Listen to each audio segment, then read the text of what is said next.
Grand Matin Sud Radio, 7h-10h, Patrick Roger, Cécile de Ménibus. Il est 9h21, merci d'être avec nous. On va parler de cette démocratie autrement aux éditions de l'Observatoire avec nos deux invités ce matin. Franck Escoubès, bonjour. Vous êtes cofondateur de Bluenov, c'est ça? Bluenov, voilà, c'est ça. Pardon, j'ai très peu dormi. Société de technologie de conseil spécialisée en intelligence collective massive. Et Gilles Proriol, bonjour. Vous êtes fondateur de Cognito, qui est une société de conseil et d'analyse des démarches participatives et collaboratives. Oui. Vos appels 0826 300 300, parce qu'on va parler beaucoup de démocratie. Donc on a envie de vous entendre ce matin. Oui, sur la démocratie autrement, parce que évidemment on l'a vu encore à travers les élections ce week-end, en se disant, alors on a peut-être exagéré, mais oui, regardez, la démocratie, elle est en danger, les gens ne vont plus voter, etc. Donc vous avez beaucoup travaillé sur ce sujet, à la fois à travers le grand débat qui avait été mené, également avec l'observation de tout ce qui se fait un petit peu dans le monde et surtout en Europe, sur la manière de rapprocher le citoyen en fait du pouvoir et de la démocratie. Est-ce qu'il d'ailleurs il y a un modèle, je regardais en fait hier un petit peu, il n'y a pas un modèle unique, mais est-ce qu'il y a des choses à prendre à droite, à gauche pour essayer de mettre ça sur notre système? Qui veut commencer? Gilles Proriol peut-être. Oui, écoutez, c'est ce qu'on a essayé de faire dans ce livre, en fait, c'est de faire un peu un panorama, un état des lieux, un état des lieux de ce qui a pu se faire. Alors d'abord en France, avec effectivement le grand débat national auquel on a participé avec Franck, donc on l'a vécu de l'intérieur. Donc on a été capable de voir ce qui avait bien marché, ce qui avait moins bien marché. On a également étudié la Convention citoyenne pour le climat. Donc ce qui est bien, c'est qu'il se passe des choses en France. C'est-à-dire qu'il y a des expérimentations. Ce qu'on a essayé de faire dans ce livre, c'est de montrer que ça n'allait peut-être pas assez loin et que le risque, c'est que si ces expériences créent de la frustration dans le corps social, on risque d'oublier cette idée de démocratie participative qui est à notre sens la meilleure idée pour sauver la crise démocratique dans laquelle on se trouve. Oui, vous dites... et justement, alors, le bilan sur ces expériences, il est mitigé, quoi, même si... parce qu'on a eu l'impression qu'il y avait finalement, pour beaucoup, une instrumentalisation par le pouvoir, quoi, non ? Oui, le bilan est mitigé, d'abord à la suite du grand débat national, parce qu'on a... assister quand même à une pénurie de décisions à l'issue du grand débat, ou en tout cas des décisions qui ont pu être perçues comme étant un tout petit peu prédéfinies. Mais un problème de sujet à la base aussi.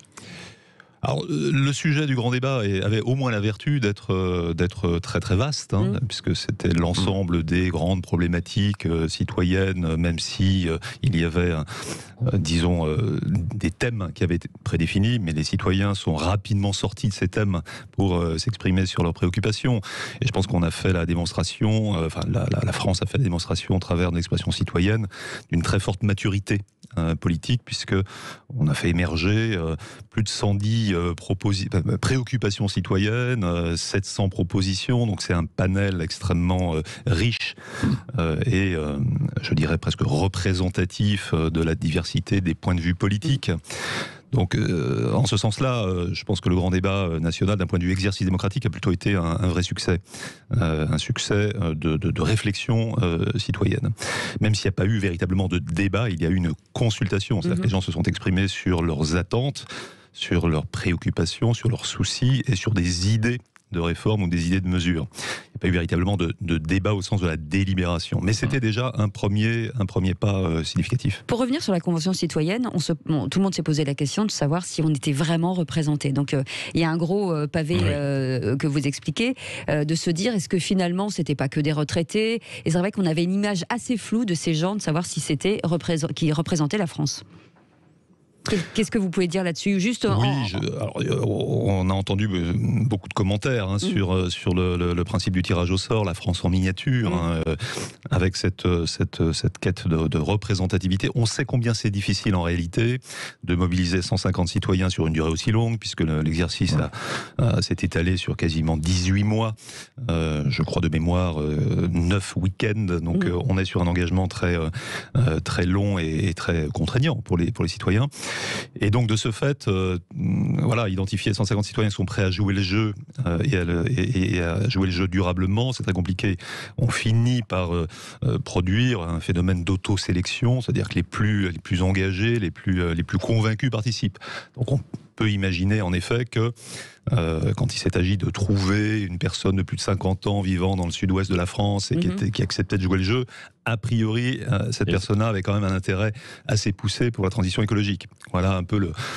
Nous, on fait le constat dans le livre qu'il y a d'autres manières de faire qui auraient pu être plus représentatives, en tout cas plus volumiques, c'est-à-dire qu'on aurait pu imaginer, d'abord, de démultiplier le nombre de conventions citoyennes pour le climat, de ne pas en avoir qu'une avec une unité élémentaire de 150 citoyens, mais on aurait pu en avoir des dizaines, et on aurait pu ouvrir le débat à une partie significative de la population française sur le digital.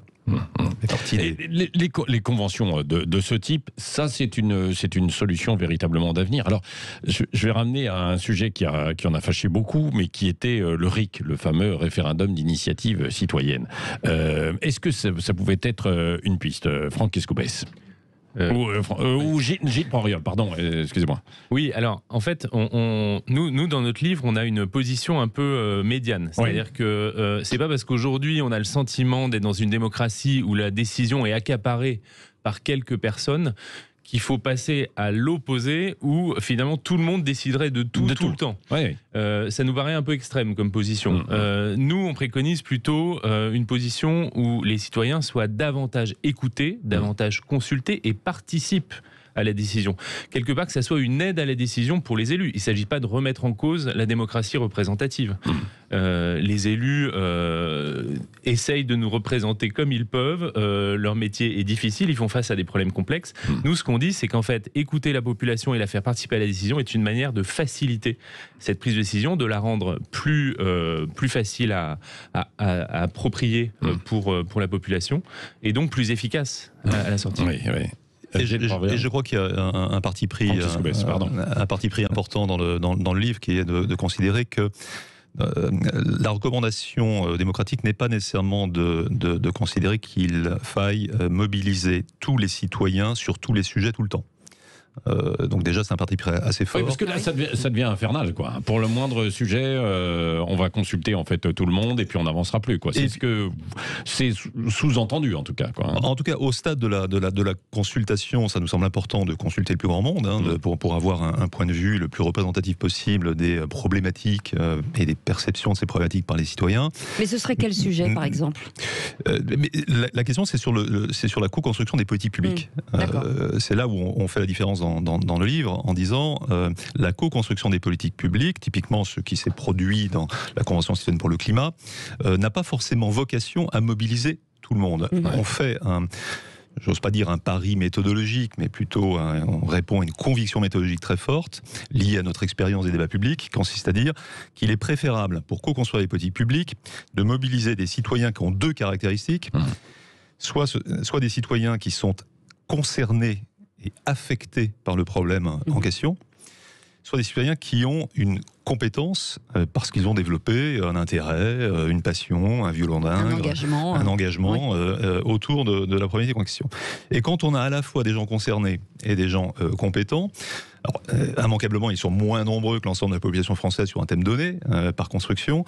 On a en revanche une qualité de débat qui est beaucoup plus élevée. Et la qualité du terrain, et le retour du terrain, c'est ça qui est intéressant. On a les avantages, on a le meilleur des deux mondes. Donc, nous, on plaide pour une consultation très large, qu'on appelle démocratie narrative dans le livre. C'est d'ailleurs un très beau terme de Pierre Rosanvallon qui consiste à dire on ne fait pas démocratie tant qu'on ne connaît pas le récit de vie de son voisin.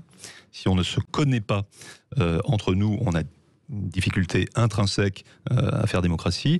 En revanche, dès lors qu'il s'agit de co-construire une politique publique, il faut commencer à considérer cette notion que l'on présente dans le livre, qui est cette notion d'expert profane, d'expert profane, c'est-à-dire de citoyens qui sont soit concernés par un problème, soit qui ont développé une compétence pour des raisons diverses et variées. Eh ben, on en parlera de quelques instants. 0826 300 300, consulter, co-construire, co-décider, co-agir. On vous expliquera ce livre en 4 points. Vous voulez partager? Vous avez peut-être participé à une expérience, racontez-nous ou dites-nous ce que vous en pensez. Est-ce que vous avez des choses à proposer? 0826 300 300, vous attend tout de suite au standard.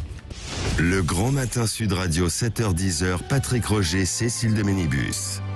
Il est 9h34, merci de votre fidélité au Grand Matin Sud Radio. La démocratie autrement, l'art de gouverner avec le citoyen chez l'Observatoire. Franck Escoubès est avec nous et Gilles Proriol. Vous pouvez leur poser vos questions 0826 300 300. Ouais, vous allez avoir la parole dans un instant. Avant ça, il y a plein de choses très intéressantes dans votre livre. Hein, évidemment, c'est très, très complet. Alors, il y a par exemple à quoi servent les débats. Alors ça, c'est quand même assez fantastique hein, parce que donc, vous avez mis un robot face au champion du monde des débats qui n'a pas réussi finalement à inverser la tendance. Hein, mais ça, c'est une bonne expérience. Il y a plein d'autres choses. Ouais. La démocratie festive, par exemple. Vous dites qu'il faudrait la réinventer, l'inventer même, cette démocratie festive. Dimanche dernier, c'est vrai, les bureaux de vote, quand on y va, on a l'impression d'être un peu... C'est triste à mourir. Vous dites qu'il faudrait essayer d'enchanter un petit peu tout ça. Absolument. Notre mot d'ordre consiste à dire qu'il faut désennuyer la démocratie. Il n'y a rien de plus ennuyeux, en fait, que l'expérience démocratique de l'électeur qui va dans un bureau de vote, comme dimanche dernier, qui est un bureau de vote clairsemé, où on reste 5 minutes, on a l'impression de l'expérience presque de déranger même parfois. On a presque l'impression de déranger, l'expérience des 3 jours au service militaire en son temps. Quoi. Oui, en son temps. Voilà, donc alors que c'est une occasion manquée, me semble-t-il, pour les électeurs de vivre une véritable expérience de partage. Et de lien social aussi. Et de lien social et d'information civique. C'est-à-dire qu'on aurait pu imaginer que dans les bureaux de vote, on vous explique, enfin, à quoi sert un département, à quoi sert une région, montrer un documentaire, peut-être théâtraliser un peu la chose, faire en sorte que ce soit une expérience un peu didactique, un peu immersive. Bref, qu'on ait le sentiment d'abord de ne pas y rester 5 minutes, mais peut-être 1 heure, parce que c'est plus intéressant. Oh là là, alors déjà, il n'y avait pas une grosse mobilisation, mais il faut être attractif quoi, derrière. Il faut désennuyer la démocratie. Bon, et puis il y a autre chose, c'est on vote souvent aussi pour des personnes. Vous défendez cette idée qu'il faudrait voter aussi pour des idées, justement, davantage, qu'il faudrait mettre ça en évidence, quoi. Oui, complètement. Ce qu'on a constaté dans le grand débat, et ça nous a nous-mêmes surpris à cette époque, c'est qu'il existe un socle de propositions avec lequel une majorité de Français sont d'accord. Donc, quand on regarde la politique spectacle, les clivages entre les partis, on a l'impression que personne n'est d'accord, mais la réalité, c'est qu'il y a probablement une centaine de propositions qui pourraient obtenir un consensus social en France si on autorisait les gens à voter sur les programmes et non pas sur les personnes qui vont mettre en place ces programmes, et souvent sans le faire. Oui, mais c'est souvent aussi la personne qui l'incarne, quoi. On va être séduit ou pas par cette personne, quoi, non? Oui, c'est ça. Écoutez, moi ce matin, je discutais de ça avec mon chauffeur de taxi, qui me disait, moi je suis algérien, musulman, j'ai 61 ans, je suis français, j'ai toujours été attaché à la nation, j'ai toujours été attaché au vote, et aujourd'hui je ne vote plus. Et je lui demande pourquoi, il me dit, je ne vote plus parce que je ne me sens pas représenté. Ni par des personnes, ni par des idées. Et je lui dis, mais du coup, vous avez besoin de quoi? Et il me dit, j'ai besoin qu'on m'écoute, qu'on m'entende. C'est exactement le thème de votre livre. Alors, des appels au 0826 300 300, Cécile. Oui, bonjour, comment allez-vous? Jean-Pierre. Oui, bonjour. Jean-Pierre de Bagnères, oui. Ça va.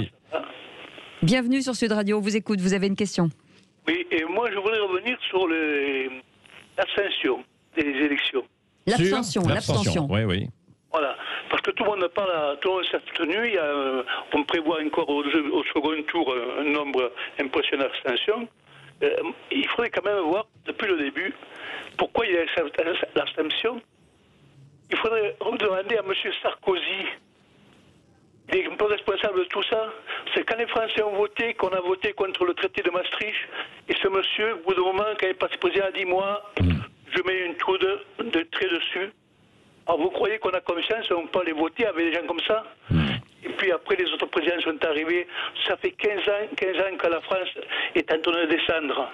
C'était le référendum, alors pas sur Maastricht précisément, mais sur le traité européen, donc avec le traité de Lisbonne. Oui. Et c'est vrai que vous avez raison, hein, Jean-Pierre, c'est-à-dire qu'il y avait eu un non et on a tout fait pour que ce soit un oui qui l'emporte finalement dans les décisions politiques qui ont été prises derrière, quoi. D'où, après, déni de démocratie selon certains, quoi.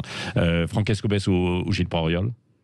Oui, je crois que l'une des thèses principales de notre livre, c'est de dire que la crise démocratique que l'on est en train de vivre est moins une crise institutionnelle qu'une crise cognitive, c'est-à-dire une difficulté profonde du citoyen à exercer un raisonnement politique parce que l'information est très difficilement accessible. Elle est trop fragmentée, elle est trop polarisée, elle est trop diffractée.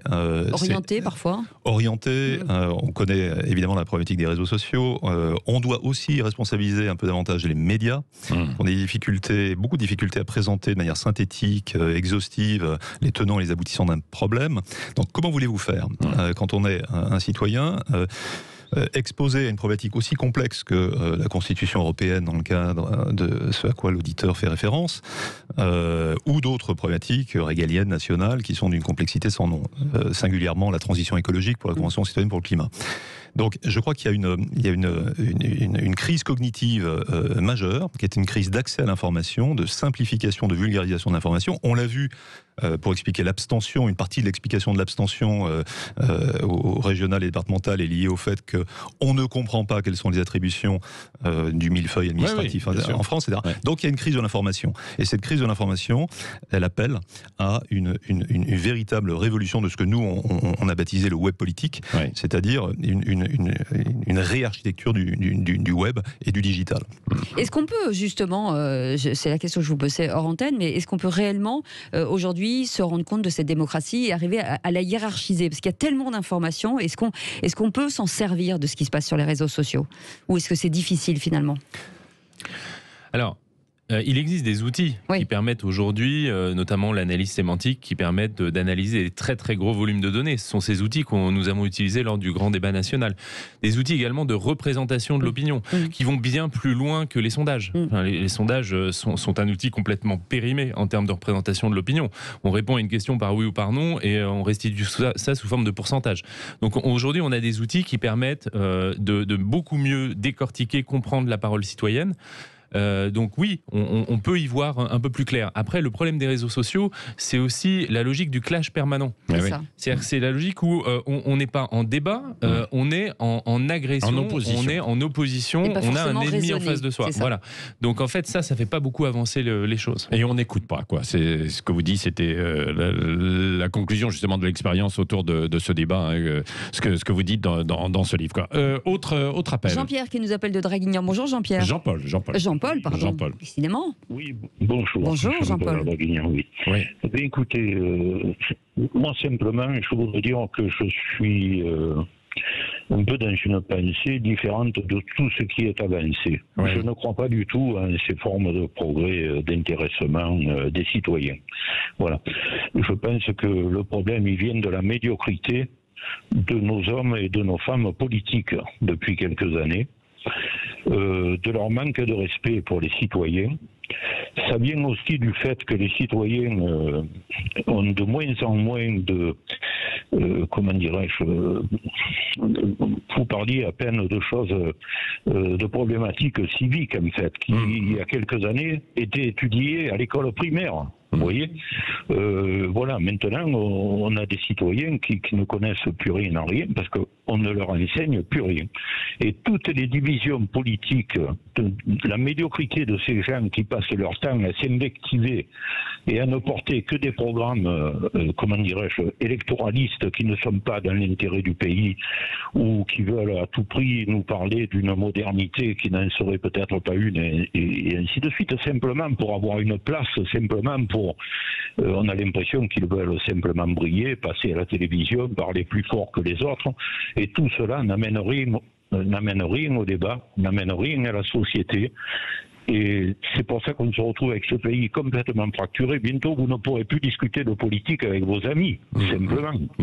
Voilà, c'est ça, on peut s'en rendre compte tous les jours. Vous faites un repas de famille, vous allez bientôt vous battre dans votre famille. Ça a toujours été un peu quand même. Mais pas à ce point. Pas à ce point, Jean-Paul. Ah non, moi je trouve que maintenant on atteint des sommets. Si vous n'êtes pas dans la bonne pensée, pour un oui, pour un non, on vous traite de facho, on vous traite de nazi. Maintenant, en fait, on est dans des délires de paroles, de termes employés. C'est vrai. On est dans l'excès, quoi. Voilà. Où qu'on soit. Ça nuit énormément au progrès, justement, à ce qui pourrait être un progrès. Ça nuit au débat. Et ça nuit aux solutions qui pourraient être trouvées pour le bien-être de la population. Voilà, pas pour une certaine catégorie, pas pour une... Voilà, c'est ça la politique. C'est pas juste de faire des cloisonnements dans des coins, des machins. quand le gouvernement choisit 150 personnes, je pense qu'ils sont choisis. Il n'y a quasiment personne de représenté sur 150 personnes. Je suis désolé. Si vous n'êtes pas dans la même mouvance écologique que celle qui veut être développée, par exemple des éoliennes ou ce genre de choses, vous ne serez pas représenté. Voilà. Il n'y a jamais aucune opposition écologique à l'opposition écologique de la gauche. Ouais. Voilà. Franck Escoubès et Gilles Proriol. Merci Jean-Paul, restez avec nous.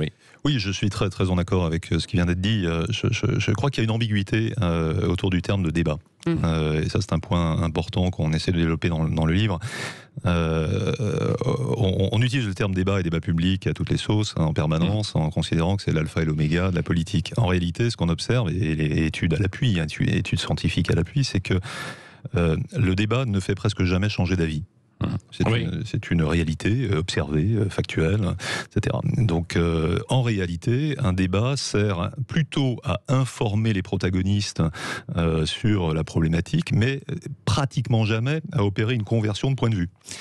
Donc il faudra quand même qu'on tire un jour les conséquences de ce constat, de dire que la panacée en matière démocratique n'est pas forcément le débat. Mais alors, s'il n'y a plus de débat, qu'est-ce que vous faites là? On va se dire qu'il n'y a plus de démocratie. Qu'on prend des décisions autoritaires. Est-ce qu'il ne faut pas apaiser déjà? Parce qu'on voit les politiques qui sont extrêmement violents les uns avec les autres. Est-ce qu'il ne faut pas apaiser? On voit aussi les gens qui nous appellent à l'antenne sont très remontés en fait. Ça va être difficile. On a l'impression qu'ils sont marqués au fer rouge quand même. C'est la raison pour laquelle on préconise quelque chose qui ne s'appelle pas le débat, qui s'appelle la co-construction des politiques publiques, qui a vocation à réunir des citoyens qui ont envie de trouver une solution, pas des citoyens qui ont envie de convaincre la personne en face. Oui, mais si vous avez des gens opposés qui sont intéressés, mais qui n'ont pas la même vision des choses.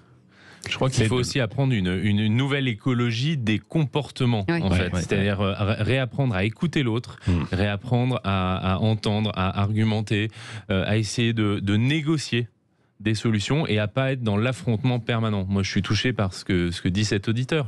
À la fois sur les élus et sur les citoyens, il y a un civisme en fait qui s'est perdu et qu'il faut réapprendre. Alors, est-ce qu'il faut le réapprendre à l'école? Est-ce qu'il faut le réapprendre autre part? Mais en tout cas, et ce civisme, très rapidement, elle doit être accompagné. C'est-à-dire qu'il est extrêmement difficile d'animer un débat public, ou précisément un collectif de citoyens, un atelier citoyen. Ce sont des responsabilités qui incombent plutôt à des professionnels de la concertation. Et ces professionnels de la concertation, ils sont absolument insuffisamment valorisés dans le débat démocratique. En quelque sorte. Merci beaucoup, Franck Escoubès et Gilles Proriol. C'est particulièrement intéressant. Je pense qu'on aura l'occasion de vous réinviter en fait de nouveau. Et je vous invite à lire ce livre. La démocratie autrement, c'est aux éditions de l'Observatoire.